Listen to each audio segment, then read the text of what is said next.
Good morning students. Solid states में हम imperfections के बारे में पढ़ रहे थे और इम्परफेक्शंस हमने कहा था बेसिकली तीन टाइप्स के होते हैं, stoichiometric, non stoichiometric and impurities defect. Stoichiometric, Schottky and Frenkel दो टाइप के डिफेक्ट्स पढ़े थे हमने उसमें। नॉन स्टोइकियोमेट्रिक में मेटल डेफिशिएंसी के बारे में पढ़ लिया था और मेटल एक्सेस के बारे में पढ़ रहे थे। मेटल का एक्सेस किस तरह से हो सकता है इसके बारे में हमने बात की थी। सबसे पहले हमने कहा था इफ कोई एनायन, कोई नेगेटिव चार्ज पार्टिकल अपना प्लेस क्रिस्टल से छोड़कर चला जाता है तो उस कंडीशन में उस क्रिस्टल में number of metal ions increase हो जाते हैं, बेसिकली केटायंस इंक्रीज हो जाते हैं। तो मेटल एक्सेस एक तो इस तरह से हो सकता है। उसके अलावा आज दूसरे टाइप से हम पढ़ने वाले हैं जब एक्स्ट्रा केटायंस क्रिस्टल लैटिस में प्रेजेंट हो जाएं या क्रिस्टल लैटिस में एंटर कर जाएं तो उस कंडीशन में भी मेटल एक्सेस में आ जाती है। तो स्टूडेंट्स, मेटल एक्सेस में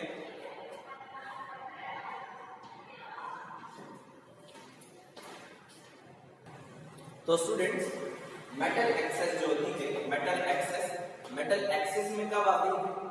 एक तो जब एनायंस क्रिस्टल छोड़कर चले जाते हैं तो केटायंस अपने आप इंक्रीज हो जाते हैं। एक कंडीशन तब होती है जब एक्स्ट्रा केटायंस क्रिस्टल लैटिस में एंटर कर जाए और इंटरस्टिशियल जो साइट्स होती हैं उनको ऑक्यूपाई कर लें। तो सेकंड वाली जो कंडीशन है उसके बारे में हम पढ़ने वाले हैं। एक जनरल क्रिस्टल ड्रॉ कर रहा हूं मैं आपके सामने।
इस क्रिस्टल में cations and anions alternatively arrange इस तरह से।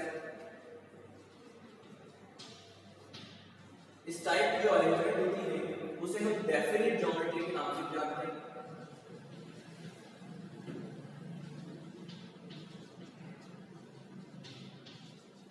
तो ये है एक आपका आइडियल क्रिस्टल जिसमें केटायंस और एनायंस आइडियल सिचुएशंस में है और डेफिनिट ज्योमेट्री में है। इन क्रिस्टल में जब भी कोई cation extra cation interstitial sites में प्रेजेंट होते हैं तो इंटरस्टिशियल साइट्स में केटायंस के आ जाने से स्टोइकियोमेट्रिक जो होती है क्रिस्टल की वो चेंज हो जाती है। और जब स्टोइकियोमेट्रिक क्रिस्टल की चेंज हो जाती है तो उस कंडीशन में स्टोइकियोमेट्रिक चेंज हो जाने से स्टोइकियोमेट्रिक चेंज हो गई तो अब डिफेक्ट हो जाएगा नॉन स्टोइकियोमेट्रिक डिफेक्ट।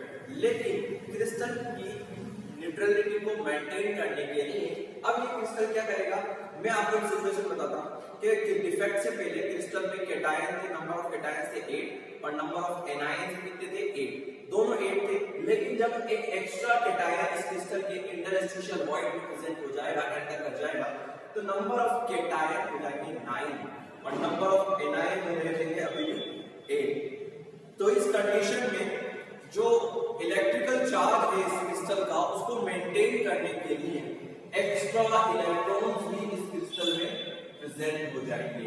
अब जब एक्स्ट्रा इलेक्ट्रॉन प्रेजेंट हो जाएंगे तो नंबर ऑफ केटायन या नंबर ऑफ पॉजिटिव चार्ज जो आएगा, पॉजिटिव चार्ज होगा +9 और नेगेटिव चार्ज जो आएगा वो भी क्या हो जाएगा -9।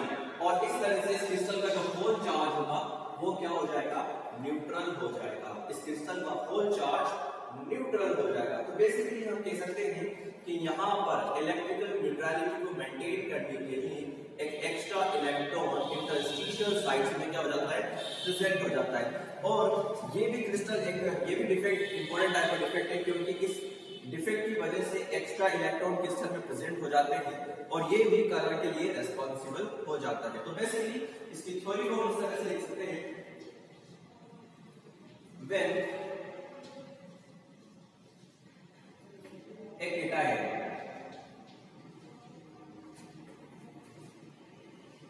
enters in a crystal and occupy the space in interstitial site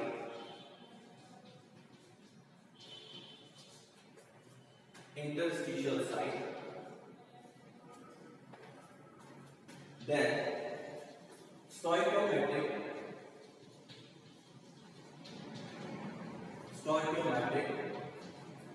of this crystal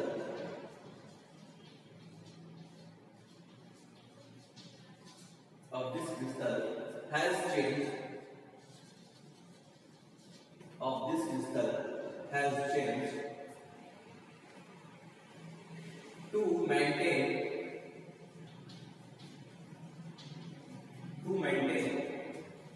the electrical neutrality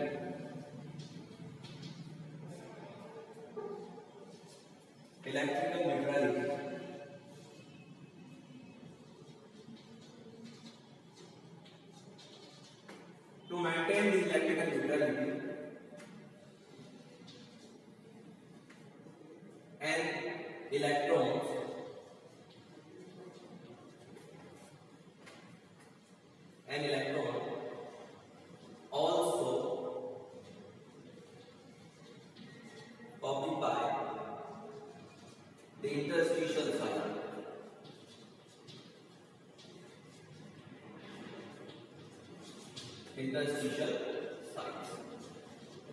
अब ये जो डिफेक्ट होता है, इस डिफेक्ट में एक्स्ट्रा इलेक्ट्रॉन्स प्रेजेंट हो जाते हैं।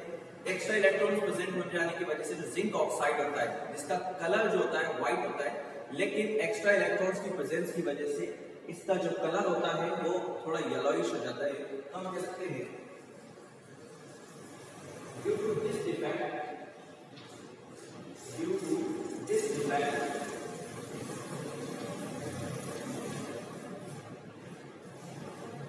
zinc oxide crystal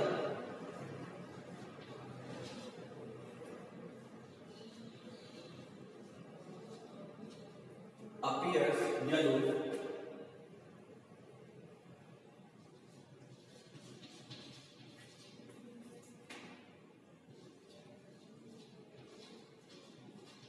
because of the excess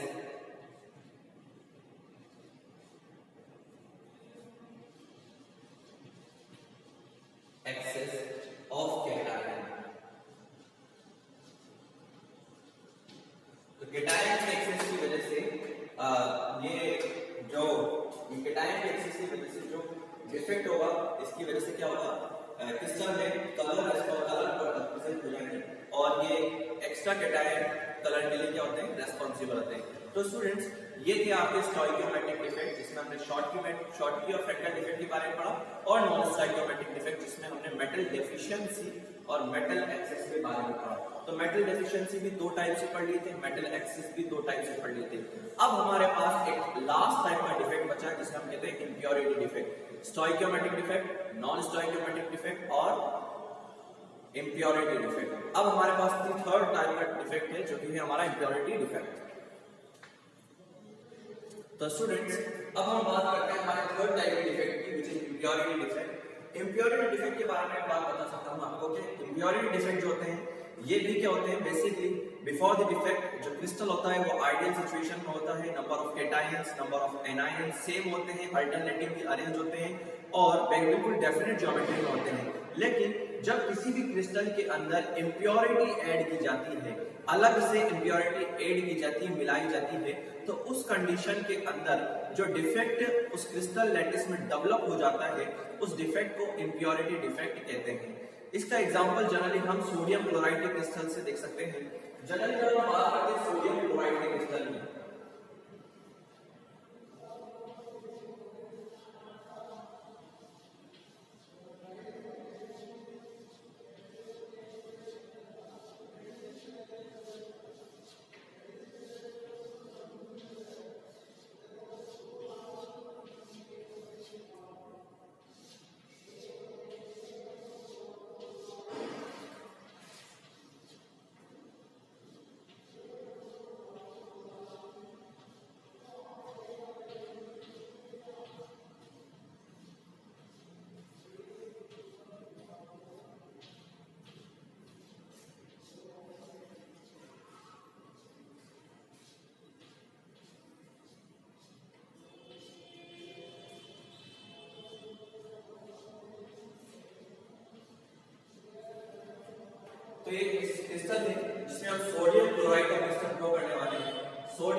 ions and chlorine ions alternatively arrange होते हैं इस तरह से।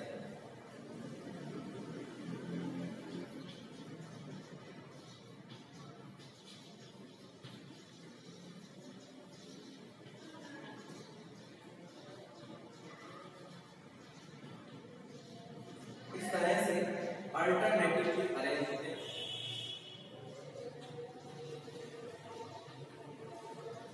और आप देख सकते हैं सोडियम क्लोराइड का ये क्रिस्टल में, इस क्रिस्टल में Na+ that is sodium ion and chloride ion पर क्या कहते हैं एक दूसरे के साथ अल्टरनेटिवली अरेंज है।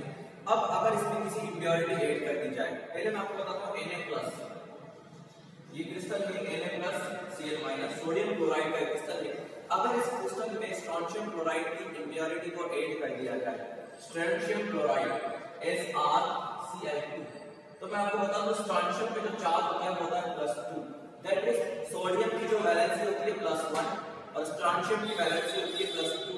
तो जब स्ट्रोंशियम की इंप्योरिटी ऐड की जाएगी तो एक स्ट्रोंशियम दो सोडियम को रिप्लेस कर देगा, क्योंकि स्ट्रोंशियम पे चार्ज होता है +2 चार्ज है और इस +2 चार्ज की वजह से ये दो सोडियम आयंस को रिप्लेस कर देगा।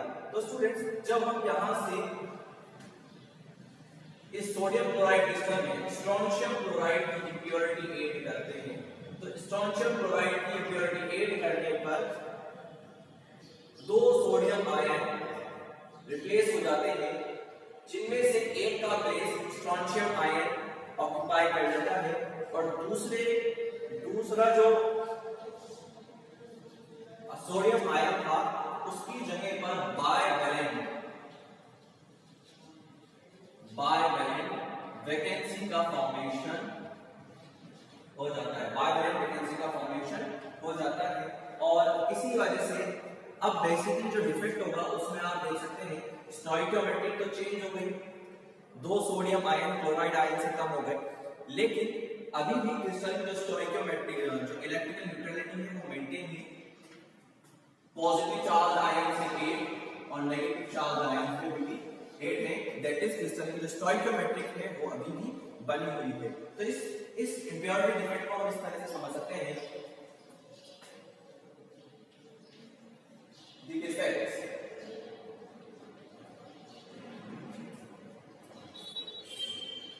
which produce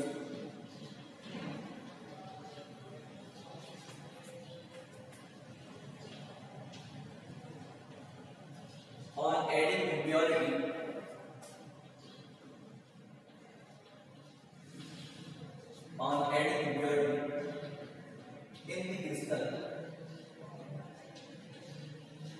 in the crystal are called impurity defect, are called impurity defect। Example के फॉर्म में कर सकते हैं,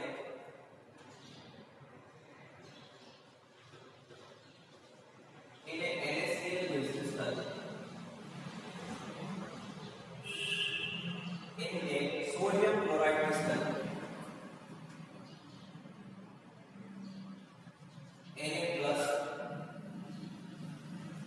ions and Cl- ions are arranged in definite geometry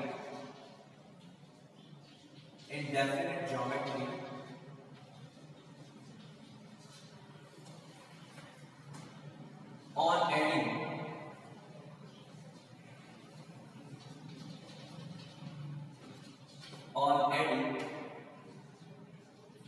strontium chloride as an impurity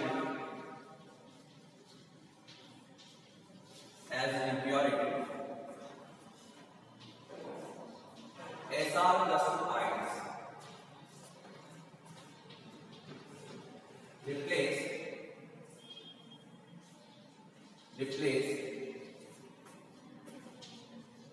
2 Na+ ions